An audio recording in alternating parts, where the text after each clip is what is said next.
ఇది మంత్రమా లేక సౌండ్ ఇంజనీరింగా?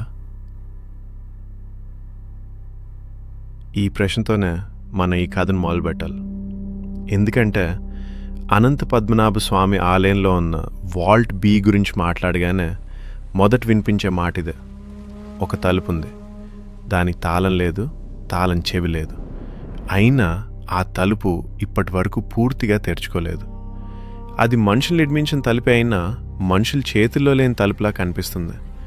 అందుకే ఈ గది చుట్టూ భయం ఉంది, మిస్టరీ ఉంది, అనేక కథలున్నాయి. అనంత పద్మనాభ స్వామి ఆలయం ఒక సాధారణ ఆలయం కాదు. ఇది కేవలం పూజలు చేసే స్థలం మాత్రమే కాదు. ఇదొక అద్భుతమైన రహస్య నిర్మాణం. భూమి లోపల చాలా లోతుగా నిర్మించిన గదులున్నాయి. వాటినే వాల్ట్స్ అని పిలుస్తారు. ఈ గదులన్నీ ఒకేలా ఉండవు. కొన్ని చిన్నవి, కొన్ని పెద్దవి, కొన్ని తలుపులు సాధారణంగా ఉంటాయి. కానీ వాల్ట్ బి మాత్రం మిగతా వాటికి పూర్తిగా భిన్నంగా ఉంటుంది. ఎందుకంటే ఈ గది గురించి తరతరాలుగా హెచ్చరికలు చెప్తూ వచ్చారు. ఈ తలుపు తెరిస్తే ప్రమాదం వస్తుందని, సముద్రం ఉప్పొంగి నగరాన్ని మింగేస్తుందని ఒక నమ్మకం ఉంది. ఇది వినడానికి భయంకరమైన కథలా అనిపించవచ్చు. కానీ ఇంతకాలం ఈ కథ ఎందుకు కొనసాగుతోంది అనే ప్రశ్న ఇక్కడ వస్తుంది.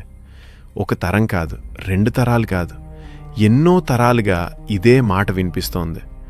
ఎవరు మొదటి ఈ హెచ్చరిక చెప్పారు? ఎందుకు చెప్పారు?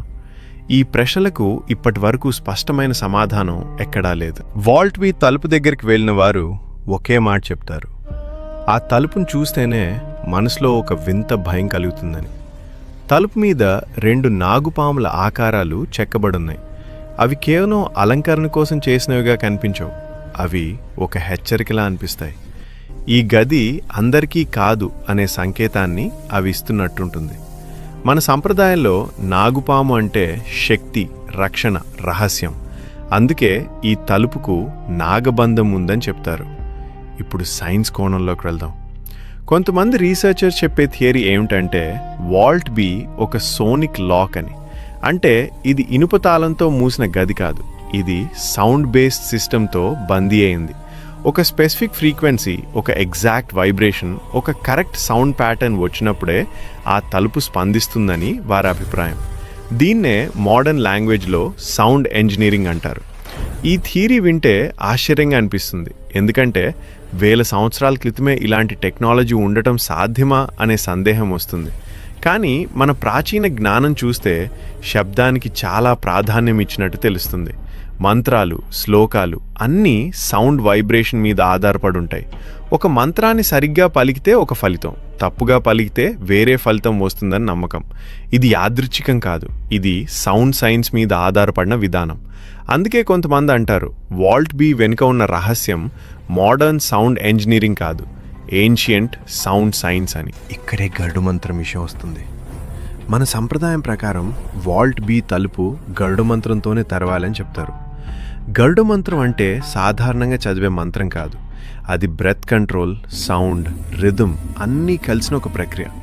ఒక చిన్న ఉచ్చారం తప్పినా, ఒక శృతి తేడా వచ్చినా ఆ మంత్రం పనిచేయదు. అందుకే ఇప్పుడు ఆ మంత్రం తెలిసిన వారు లేరని చెప్తారు. తెలిసినా ఆ శక్తిని భరించే స్థాయి మనుషుల్లో లేదని నమ్మకం ఉంది. ఇప్పుడు చరిత్రలోకి వెళ్దాం. ఒక కాలంలో త్రావణకోర్ రాజ్యంలో తీవ్రమైన కరువు వచ్చింది. ప్రజలు ఆకలితో బాధపడుతున్నారు. ఖజానా ఖాళీ అయిపోయింది. రాజ్యాన్ని నడపడం చాలా కష్టంగా మారింది. అప్పుడు ఒక ఆలోచన వచ్చింది. ఆలయంలో ఉన్న రహస్య గదిని తెరిస్తే సంపద దొరుకుతుందేమో అని. కానీ అది వాల్ట్ బి అని తెలిసినప్పుడు అధికారులు భయంతో వెనక్కి తగ్గారు. ఎందుకంటే చిన్నప్పటి నుంచే గది గురించి భయానక కథలు విన్నారు. తలుపు తెరిస్తే ప్రమాదం జరుగుతుందని, ఎవరో ఒకరు బలవుతారని, లేకపోరో ఒకరు బలవుతారని, లేదా పెద్ద విపత్తు వస్తుందని నమ్మకం ఉంది. అయినా పరిస్థితి తీవ్రంగా ఉండటంతో ప్రయత్నం చేయక తప్పలేదు. ఆ రాత్రి ఆలయాన్ని పూర్తిగా మూసివేశారు. బయట వైద్యులు సిద్ధంగా ఉన్నారు. లోపలున్నవారి గుండెలు వేగంగా కొట్టుకున్నాయి. గంటల తరబడి ప్రయత్నాలు జరిగాయి. పూజలు చేశారు, మంత్రాలు చదివారు. చివరకు తలుపు కొద్దిగా కదిలిందని చెప్తారు. లోపల నుంచి వెలుగు బయటికి వచ్చినట్టు కూడా కొంతమంది వర్ణిస్తారు. తలుపు పూర్తిగా తెరుచుకోలేదు, కానీ ఒక భాగం మాత్రం తెరుచుకుందని నమ్మకం. లోపల కనిపించిన దృశ్యం అందరినీ ఆశ్చర్యానికి గురిచేసింది. బంగారం, వజ్రాలు, రత్నాలు, కళ్ళకు మిరుమిట్లు గొలిపేంత సంపద. కానీ ఇదంతా ఔటర్ ఛాంబర్ మాత్రమే అని తర్వాత అర్థమైంది. అసలైన ఇన్నర్ ఛాంబర్ ఇంకా లోపలే ఉంది. ఆ లోపలి గదిలోకి ఎవరూ వెళ్లే ధైర్యం చేయలేదు. ఎందుకంటే అక్కడే అసలు ప్రమాదం ఉందని నమ్మకం. కొంతమంది అక్కడ విషవాయువు ఉందని అంటారు, మరికొంతమంది అక్కడ అపారమైన శక్తి ఉందని చెప్తారు. ఆధ్యాత్మికంగా చూస్తే ఈ ఆలయం ఒక మనిషి శరీరంలా నిర్మించబడిందని చెప్తారు.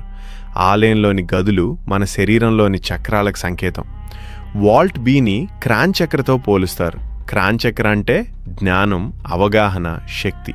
అక్కడ బంగారం కాదు, జ్ఞానం ఉందని నమ్మకం. ఆ జ్ఞానం సిద్ధిలేని మనిషికి ప్రమాదకరమని శాస్త్రాలు చెప్తాయి. ఇప్పుడు కొంతమంది మనసులో ఒక ప్రశ్న రావచ్చు, ఇంత కథ చెప్తున్నాడు కానీ దీని ప్రూఫ్ ఏంటి, ఇదంతా ఊహే కదా అని మీరు అనుకుంటున్నారా? ఈ సందేహం రావడం సహజమే. కానీ ఈ విషయంలో పూర్తిగా ప్రూఫ్ లేకుండా మాట్లాడడం కాదు. ఎందుకంటే అనంత పద్మనాభ స్వామి ఆలయానికి సంబంధించిన కొన్ని విషయాలు రాజకుటుంబ రికార్డుల్లో స్పష్టంగా ఉన్నాయి. త్రావణకోర్ రాజులు ఈ ఆలయానికి కేవలం పాలకులు మాత్రమే కాదు, వాళ్ళు తమను తాము దేవుడి సేవకులుగా భావించారు. ఆలయ సంరక్షణ, సంపద రక్షణ, గదుల వివరాలు అన్నీ కూడా రాజకుటుంబపు కుటుంబ రికార్డుల్లో నమోదు చేసి ఉంచారు. ఆ రికార్డుల ప్రకారం వాల్ట్ బి ఒకసారి తెరవబడిందని ఉంది. కానీ ఇక్కడే అసలు ట్విస్ట్ ఉంది. ఆ రికార్డుల్లో చెప్పింది వాల్ట్ బి పూర్తిగా తెరవబడిందని కాదు, వాల్ట్ బిలో ఉన్న ఔటర్ చేంబర్ మాత్రమే తెరవబడిందని ఉంది. అదే సమయంలో ఆ రికార్డులు మరో విషయాన్ని కూడా చెప్తున్నాయి. వాల్ట్ బిలో ఇంకా లోపల ఒక థోర్ చేంబర్ ఉందని. అదే అసలు లోతైన గది. ఆ గది ఇప్పటి వరకు ఎవ్వరూ తెరవలేదని, తెరవడానికి ప్రయత్నించలేదని కూడా అదే రికార్డులు చెప్తున్నాయి. ఇది కేవలం బయట చెప్పే కథ కాదు, రాజు కుటుంబం స్వయంగా కూడా ఇదే మాట చెప్తోంది. మేమే ఆ గదిని తెరవలేకపోయాం అని వాళ్ళు ఒప్పుకుంటున్నారు. వాళ్ళ నమ్మకం ప్రకారం ఆ లోతైన గదిలోనే అనంత పద్మనాభ స్వామి స్వయంగా ఉన్నారని భావిస్తారు. అందుకే ఆ గది దేవుడి ఏకాంత స్థలమని నమ్ముతారు. ఇంకో ఆసక్తికరమైన విషయం ఏంటంటే, వాల్ట్ బి దగ్గర ఉన్నప్పుడు కొందరికి సముద్రం శబ్దం వినిపించినట్టు అనిపించిందని చెప్తారు. అదే కారణంగా ఒక నమ్మకం పుట్టింది, అనంత పద్మనాభ స్వామి పల్ల సముద్రంలో విశ్రాంతి తీసుకుంటున్నారు అనే భావన. ఈ నమ్మకం ఇప్పటికీ రాజకుటుంబంలో ఉంది. అందుకే ఆ గదిని డిస్టర్బ్ చేయకూడదని వాళ్ళు గట్టిగా నమ్ముతున్నారు. ఇవి వినడానికి కథల్లా అనిపించవచ్చు, కానీ రాజకుటుంబపు రికార్డులు, వారి మాటలు, వారి నమ్మకాలు అన్నీ కలిసినప్పుడు ఇది ఒక సాధారణ ఊహ కాదు. వాల్ట్ బిలోని ఔటర్ ఛాంబర్ ఒకసారి తెరవబడింది అన్నది నిజం. కానీ ఇన్నర్ థార్ ఛాంబర్ ఇప్పటికీ ఒక అజ్ఞాత రహస్యం. అదే ఈ కథను ఇంకా భయంకరంగా, ఇంకా మిస్టరీగా మారుస్తోంది. అందుకే ఈ గది ఇప్పటికీ పూర్తిగా తెరవలేదని అంటారు. ఆధునిక కాలంలో కూడా కొన్ని ప్రయత్నాలు జరిగినట్టు కథలున్నాయి.